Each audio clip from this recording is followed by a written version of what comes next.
You worked hard for it, you sacrificed for it, you put everything you had into it, and when you finally didn't get it, you were devastated. You felt like a failure. You felt like you didn't deserve anything. But what if you didn't deserve it? What if no one deserves anything? That's the Stoic philosophy.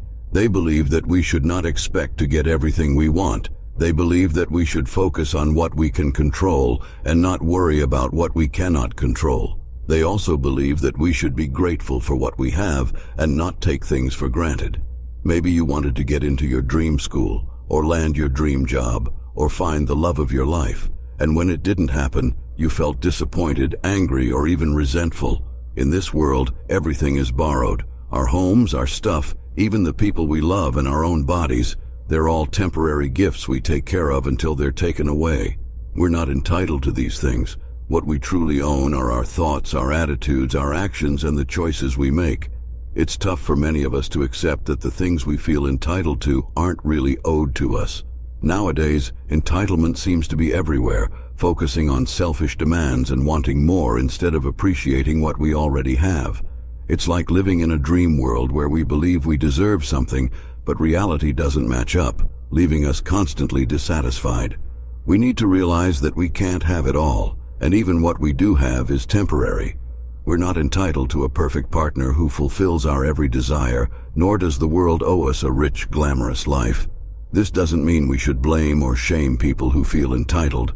It's a natural response influenced by our culture and the messages around us.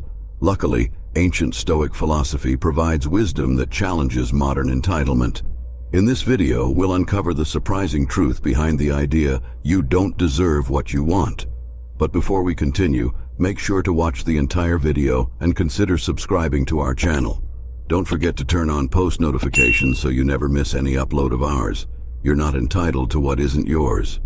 The Stoics, led by the insightful Epictetus, remind us that our sense of entitlement often stems from a mistaken belief that we are inherently deserving of things that, in truth, do not belong to us. Epictetus, in his Enchiridion, advises us to grasp the true essence of the things we desire, depend on, or hold dear. Consider, for instance, a cherished ceramic cup. It is essential to acknowledge that it is but one among countless cups worldwide. Like any other object, cups can break, be stolen, or fade away. Even if they endure, their inevitable fate is decay and disappearance. In every instance, the transient and unpredictable nature of the cup is determined by the whims of fate, not our desires. This perspective extends to our relationships as well. When we express love towards our spouse or children, Epictetus urges us to remember that we love human beings who are inherently impermanent and subject to the unpredictable nature of life. We do not possess them, nor are we entitled to them. According to Stoic reasoning, if we were entitled to them, they would never be able to leave our side, yet inevitably they will. Essentially, Stoic philosophy teaches us that we are only entitled to things within our control. Believing we deserve something beyond our control is delusional, as these things do not belong to us. Therefore, there is no basis for thinking that we deserve them in any way. So, when it comes to entitlement, the problem does not lie in the world's failure to provide us with what we believe we deserve. Rather, the problem lies in believing we deserve something that we don't. The life of luxury. Long ago in ancient Rome, there was a rich senator who was scared of becoming poor. So he decided to try living like a poor person for a few weeks. He ate simple meals of lentil soup and bread, wore plain clothes, and drank weak wine and vinegar water. At first he was afraid of this new way of living, but soon he realized that it wasn't so bad. In fact, he started feeling pretty good living simply. This experience taught him that he was too attached to his wealth and that he didn't actually need it to be happy. The Stoic philosophers tell us that we shouldn't be too attached to things that we can't control. When we hold on tightly to material things or our social status, we become vulnerable to disappointment. Our happiness shouldn't rely on things outside our control. The senator's story reminds us to appreciate what we have without taking it for granted. We should be thankful for our possessions, but not hold on to them too tightly. If we can learn to let go of our attachments, we'll be less likely to feel disappointed. The Stoic philosophers also teach us not to feel entitled to everything. When we have a sense of entitlement, we set ourselves up for disappointment. If we expect to always get what we want, we'll feel let down when it doesn't happen. Instead, we should focus on what we can control and be grateful for what we already have. Enjoy the minimum. There are some people who always think they deserve more and focus on what they don't have. They get upset and angry when they don't get what they think they should. But here's the interesting part. By obsessing over what they lack, they often forget to appreciate what they already have. Let's say you feel entitled to be treated with respect by everyone you meet. You might overlook the people who do treat you well and forget to be grateful for them. Or maybe you expect a partner who fits your ideal picture-perfect image. In the process, you might miss out on appreciating those who genuinely care for you, even if they don't match your every expectation. But what if we shifted our focus? Instead of fixating on what we lack, imagine if we started appreciating what we do have. What if we stopped feeling entitled and started being grateful? In his 18th moral letter to Lucilius, a Roman philosopher named Seneca wrote about this concept. He believed that the purest form of joy comes from the simplest things. When we lower our needs to a minimum, it becomes nearly impossible for external circumstances to steal away our happiness. According to Seneca, the greatest pleasure lies in finding joy without needing all these things that many people believe they deserve. Instead, we could embrace the wise words of Epictetus.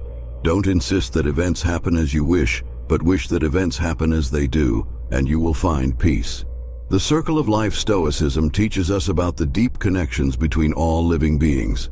According to the Stoics, we, as rational beings, should work together in harmony with one another and with nature. On the other hand, entitlement is all about being self-centered. It's when we believe we deserve special treatment or privileges. Entitled people only think about themselves and what they want, ignoring the needs and feelings of others. This selfishness can create conflicts and divide our global community. But here's the interesting part. When we reflect on our interconnectedness, entitlement starts to fade away. Instead of just thinking about ourselves, we begin to consider the greater good. We realize that we are part of a bigger community and that our actions affect others. Seneca, in his 95th letter to Lucilius, described our relationships with others as limbs of a giant body. When we see it this way, entitlement is like one limb demanding more resources, disrupting the balance and well-being of the entire body. Marcus Aurelius in his Meditations wisely said, "What injures the hive, injures the bee." Feeling entitled means thinking we deserve things that aren't rightfully ours. But in this ever-changing world, finding contentment by holding on to things we may never have or that can vanish in an instant might not be the wisest choice. Instead, if we accept what we have and find joy in not needing what others unjustly claim to be deserving of, we can experience something truly wonderful. If we can learn to let go of our expectations and our attachments, we will be less likely to experience disappointment. We will also be more likely to find contentment and peace in our lives. So, the next time you find yourself feeling entitled, ask yourself this question: do I really deserve this? If the answer is no, then let it go and focus on the things that you can control. You might be surprised at how much happier you become. What are some other ways that you can apply Stoic philosophy to your own life to reduce entitlement and increase contentment? Please leave your comments and observations in the comments section below. Also, be sure to like this video, subscribe to the channel, and enable notifications to stay up to date on our latest videos. Thanks for watching.